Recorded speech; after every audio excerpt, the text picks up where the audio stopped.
Je vais mettre fin à un débat sur les tests de HPI. D'abord, c'est pas un test, c'est une analyse. C'est comme une analyse de sang. En fait, tu vas voir si tu as plus ou moins de cholestérol, peu importe ce que tu veux.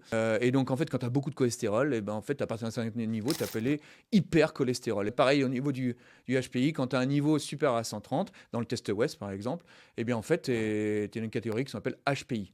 Après, il y a plein de tests qui existent que je vois fleurir sur Internet, des tests gratuits ou même des tests où les personnes font leur propre test. Mais comment tu peux avoir un test étalonné seulement sur ce que tu penses, toi? C'est compliqué. Et en fait, ça donne une idée, très bien peut-être, mais c'est qu'une idée. Donc c'est intéressant, peut-être ça flatte l'ego, peut-être que ça permet de te mettre dans une case et te dire, ok, bah, puisque tu es comme ça, bah, je vais t'amener peut-être à te proposer tel ou tel produit. Mais pour moi, encore une fois, il n'y a pas 15 000 tests, il y en a un qui existe notamment en France, qui est le WES, qui est reconnu internationalement et qui permet justement de pouvoir classifier et catégoriser.